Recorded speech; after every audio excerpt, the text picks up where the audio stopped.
বন্ধুরা, গ্রীষ্মের প্রচণ্ড দাবদাহের পর অবশেষে বর্ষার জন্য আমরা অপেক্ষা করে আছি। আর এই বর্ষার সঙ্গে যে বিষয়টির ঘনিষ্ঠ সম্পর্ক রয়েছে সেই বিষয়টি হলো অম্বুবাচী। বলা হয় অম্বুবাচীর প্রবৃত্তির সঙ্গে সঙ্গে এই ধরিত্রীতে বর্ষা নেমে আসে। কি এই অম্বুবাচী? কেন এই অম্বুবাচী পালন করা হয়? কারাই বা এই অম্বুবাচী পালন করে থাকেন? এবং সনাতন ধর্মে এই অম্বুবাচীকে কেন এত গুরুত্ব প্রদান করা হয়েছে? সর্বোপরি এই বছর অর্থাৎ 2026 সাল বা 1433 বঙ্গাব্দে অম্বুবাচী কখন শুরু হচ্ছে, অর্থাৎ অম্বুবাচীর প্রবৃত্তি কখন শুরু হচ্ছে আর অম্বুবাচী কখন ছাড়ছে, এই সমস্ত বিষয়ের উপর আজ এই ভিডিওতে আপনাদের সঙ্গে আমি বিস্তারিত আলোচনা করব। পাশাপাশি এই ভিডিওতে আমি আপনাদের জানাবো যে অম্বুবাচীতে কোন কোন কার্য নিষিদ্ধ এবং কোন কোন কার্য অবশ্যই করণীয়। আশা করি শ্রোতা বন্ধুরা এই ভিডিওটি আপনাকে সমৃদ্ধ করবে, তাই ভিডিওটি শেষ পর্যন্ত মনোযোগ সহকারে দেখুন এবং সম্পূর্ণ ভিডিওটি দেখার পর যদি আপনার মনে কোনো প্রশ্ন বা মতামত থাকে তাহলে নিচের কমেন্ট সেকশনে আমাকে অবশ্যই জানাবেন। নমস্কার বন্ধুরা, সাহিত্যরস মোটিভেশনের আজকের একটি নতুন পর্বের ভিডিওতে আপনাকে আরও একবার স্বাগত জানাই। ভারতীয় দর্শন, শাস্ত্র, দেবদেবীর পূজা পদ্ধতি এবং শ্রীকৃষ্ণের বাণীর প্রচার আমাদের এই চ্যানেলের মূল বিষয়বস্তু। এবারে আসুন দেরি না করে বিস্তারিত আলোচনায় প্রবেশ করা যাক। বন্ধুরা, হিন্দু ধর্মের একটি অত্যন্ত গুরুত্বপূর্ণ বাৎসরিক উৎসব হল এই অম্বুবাচী। বিভিন্ন আঞ্চলিক ভাষায় এর বিভিন্ন নাম আছে। কেউ কেউ অম্বুবাচী বলেন, তো কেউ কেউ অমাবতীও বলে থাকেন, আবার কেউ কেউ রজ উৎসবও বলে থাকেন। সনাতন ধর্মে এই পৃথিবীকে মাতা হিসাবে বিবেচনা করা হয়েছে।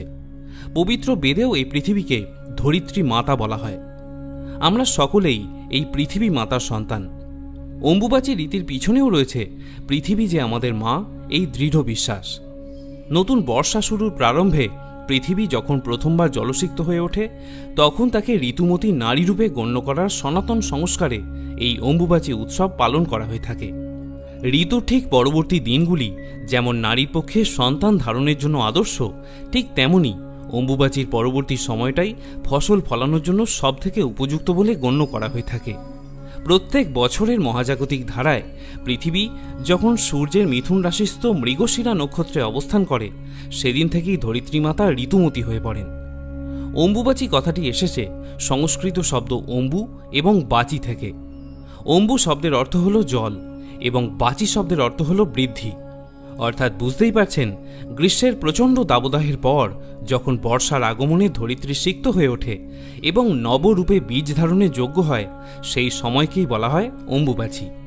অর্থাৎ সূর্য আষাঢ় মাসে যেদিন যে সময় মিথুন রাশির আদ্রা নক্ষত্রের প্রথম পাদে গমন করে সেই সময়কাল থেকেই মাতৃস্বরূপা পৃথিবী এবং আদ্যাশক্তি মহামায়া ঋতুমতী হয়ে পড়েন। তখন থেকেই অম্বুবাচীর প্রবৃত্তি শুরু হয় আর তার ঠিক 3 দিন পর সেটা শেষ হয়ে যায়। তখন তাকে বলা হয় অম্বুবাচী নিবৃত্তি। এই অম্বুবাচী নিবৃত্তির পরেই কৃষকেরা তাদের জমিতে চাষ করতে শুরু করে। বন্ধুরা, আমরা জানি প্রতিটি মেয়েই ঋতুমতী হয়, বা বলা যায় একজন নারী তারপরই সন্তান ধারণের জন্য সক্ষম হতে পারেন। ঠিক তেমনি প্রত্যেক বছর অম্বুবাচীর এই 3 দিনকে পৃথিবীর ঋতুকাল গণ্য করা হয়। আসলে এই অম্বুবাচী উৎসবের মাধ্যমে পৃথিবীকে নারী হিসাবে মান্যতা দেওয়া হয়ে থাকে। এই সময় আসামের কামাখ্যা মন্দিরে অম্বুবাচীর প্রথা অত্যন্ত গুরুত্ব সহকারে পালন করা হয়ে থাকে। অম্বুবাচীর সময় নীলাচল পর্বতের উপর কামাখ্যা মন্দিরে লক্ষ লক্ষ ভক্ত এবং দর্শনার্থী জমায়েত হন। তবে অম্বুবাচী চলাকালীন সময়ে দেবীর মন্দির বন্ধ করে দেওয়া হয়। অম্বুবাচী নিবৃত্তির পর দেবী দর্শনের সুযোগ আসে। বন্ধুরা, এই বিষয়টি নিশ্চয়ই আপনি জানেন যে শাস্ত্রমতে ঋতুকালে পূজা অর্চনা বা যে কোনো মাঙ্গলিক কার্য করা থেকে বিরত থাকতে বলা হয়। আর এই অম্বুবাচী বা অমাবতীর এই 3 দিন ধরিত্রী মাতাকে রজস্বলা নারী হিসাবে গণ্য করা হয়ে থাকে। তাই এই সময়ে বেশ কিছু নিষেধাজ্ঞা এবং নিয়ম পালনের কথা বলা হয়। সেই সবই আপনাদের বলবো। তবে তার আগে জেনে নেব এই বছর অর্থাৎ 2026 সালে অম্বুবাচীর প্রবৃত্তি এবং নিবৃত্তি কখন হচ্ছে। অম্বুবাচীর প্রবৃত্তি শুরু হবে আগামী 7ই আষাঢ় বা 22শে জুন সোমবার রাত্রি 9:10 থেকে। অর্থাৎ এই বছর দেবীর অম্বুবাচী যাত্রা শুরু হবে রাত্রিবেলা এবং এই অম্বুবাচী নিবৃত্তি হবে আগামী 11ই আষাঢ় বা 26শে জুন শুক্রবার সকাল 9:33। ফলে প্রকৃতিতে বর্ষার পূর্ণ আগমন আষাঢ় মাসের সোমবার দিন অম্বুবাচীর প্রবৃত্তির সঙ্গে সঙ্গেই শুরু হয়ে যাবে। শ্রোতা বন্ধুরা, অম্বুবাচীর এই সময়কাল অত্যন্ত গুরুত্বপূর্ণ বলে বিবেচিত হয়। শাস্ত্রমতে সর্বপ্রকারের মাঙ্গলিক এবং শুভ কর্ম, যেমন বিবাহ, উপনয়ন, অন্নপ্রাশন, গৃহপ্রবেশ, গৃহ আরম্ভ প্রভৃতি থেকে এই সময় বিরত থাকা উচিত। কৃষি সংক্রান্ত কোনো কাজ কখনোই এই সময় করা উচিত নয়, কারণ পৃথিবীকে ধরিত্রী মাতারূপে সম্বোধন করে শাস্ত্রমতে এই 3 দিন মাটিতে চাষাবাদের কোনো কাজ করা নিষেধ রয়েছে।